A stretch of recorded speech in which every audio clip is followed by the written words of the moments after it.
और बड़ी खबर इस वक्त पंचकुला से सामने आ रही है। अमित शाह ने संगठन की बैठक ली है।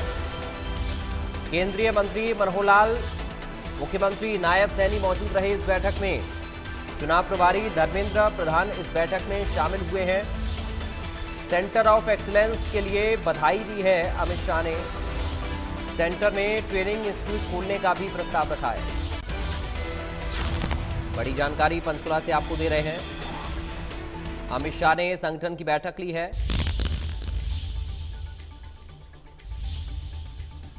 पंचकुला से बड़ी खबर, अमित शाह ने संगठन की बैठक ली है। बड़ी खबर आपको दे रहे हैं इस वक्त तस्वीरें आप देखिए। केंद्रीय मंत्री मनोहर लाल और हरियाणा के सीएम नायब सैनी इस बैठक में शामिल हुए हैं। चुनाव प्रभारी धर्मेंद्र प्रधान भी इस बैठक में मौजूद रहे।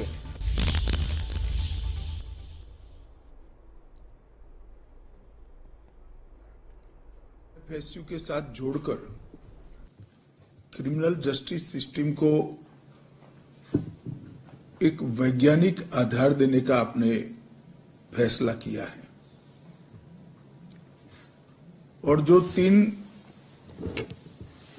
कानून जो अंग्रेजों के समय से इस देश की क्रिमिनल जस्टिस सिस्टम को गवर्न करते थे, ये 3 कानूनों में हमने जो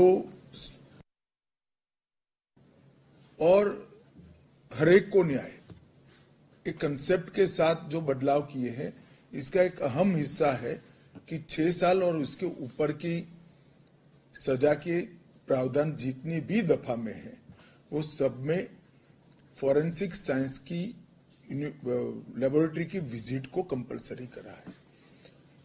अब एक कानून को धरातल पर उतारना है तो हमें इसके लिए ह्यूमन रिसोर्स की रचना अभी से करनी पड़ेगी और इस दृष्टिकोण के साथ ही नेशनल फॉरेंसिक साइंस यूनिवर्सिटी को आगे बढ़ाया गया था।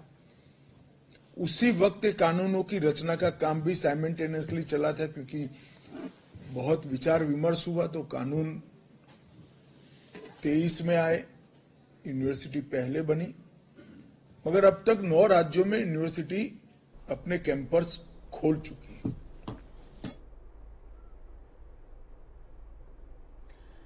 बात पंचकुला से खबर की। विधानसभा चुनाव को लेकर बीजेपी ने मंथन किया है। बीजेपी विस्तारित कार्यकारिणी की बैठक हुई है। बैठक में गृह मंत्री अमित शाह ने बड़ा ऐलान किया। नायब सैनी के नेतृत्व में विधानसभा का चुनाव लड़ेंगे। शाह ने कहा नायब सैनी के नेतृत्व में विधानसभा का चुनाव लड़ेंगे। बड़ी खबर आपको इस वक्त दे रहे हैं। अमित शाह ने बड़ा ऐलान किया है। बैठक में गृह मंत्री अमित शाह ने बड़ा ऐलान किया, कहा कि नायब सैनी के नेतृत्व में विधानसभा का चुनाव लड़ा जाएगा।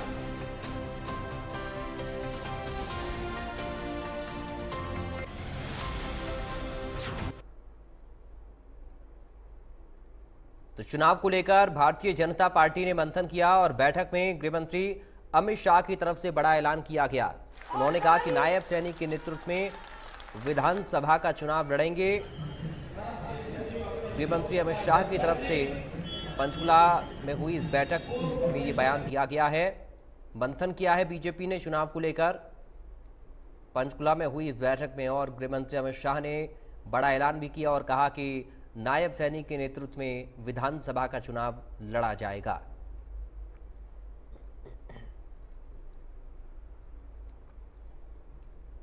इस वक्त हमारे साथ बातचीत करने के लिए हरियाणा सरकार में मंत्री विशंबर वाल्मीकि जी मौजूद है। सर, क्या कुछ मंत्र अमित शाह की ओर से दिया गया है जिसको लेकर आप विधानसभा चुनाव में जाएंगे? देखिए, माननीय गृह मंत्री अमित शाह जी ने आज विधानसभा चुनाव के लिए आगाज कर दिया। सभी कार्यकर्ताओं को एक चेतन कर दिया है। अपने ओजस्वी भाषण दे करके एक यहाँ हमारे लगभग 5000 के आसपास प्रदेश के कार्यकर्ता पहुंचे हैं और सभी को अपने जो है राजनीतिक गुरुमंत्र दिए हैं, जिनके कारण हम तीसरी बार इस प्रदेश में फिर से भारतीय जनता पार्टी सरकार बनाएंगे। शुक्रिया हमसे बातचीत करने के लिए। तो ये थे हमारे साथ राज्य मंत्री विशंबर वाल्मीकि, जिनका साफ तौर पर कहना है कि जनता के बीच में जो है तमाम मुद्दों को लेकर जाएंगे, क्योंकि कुछ ही समय विधानसभा चुनाव को लेकर बचा है। पंचकुला से वीडियो जर्नलिस्ट जतिन के साथ साहिल रुखाया, इंडिया न्यूज। पंचकुला में चल रही बीजेपी की बैठक जो है वो खत्म हो चुकी है। कैबिनेट मंत्री बनवारी लाल जी इस वक्त हमारे साथ मौजूद है। सर, किस बैठक हुई है, क्या कुछ मंत्र जो है वो अमित शाह की ओर से? देखो, माननीय अमित शाह जी आज इस बैठक में आए थे और उन्होंने कार्यकर्ताओं को हर आदमी के पास जाकर के जो हमारी सरकार की नीतियां उनके बारे में बताना है। जो कोई नाराज है उसको मनाना है और आने वाले चुनाव में भारतीय जनता पार्टी के पक्ष में माहौल बनाना है। तो हमारे साथ थे कैबिनेट मंत्री बनवारी लाल, जिनका साफ तौर पर कहना है कि केंद्रीय गृह मंत्री की ओर से मंत्र दिया गया कि विधानसभा चुनाव में जो केंद्र सरकार की नीतियां हैं उनको जन जन तक पहुंचाया जाए और जिस तरीके से कुछ ही महीनों का वक्त बचा है चुनाव को लेकर, मजबूती से तमाम मुद्दों को लेकर जो है वो जनता के बीच में जाने की बात जो है वो गृह मंत्री अमित शाह की ओर से इस बैठक में कही गई है। चंडीगढ़ से वीडियो जर्नलिस्ट जतिन के साथ साहिल रुकाया, इंडियन।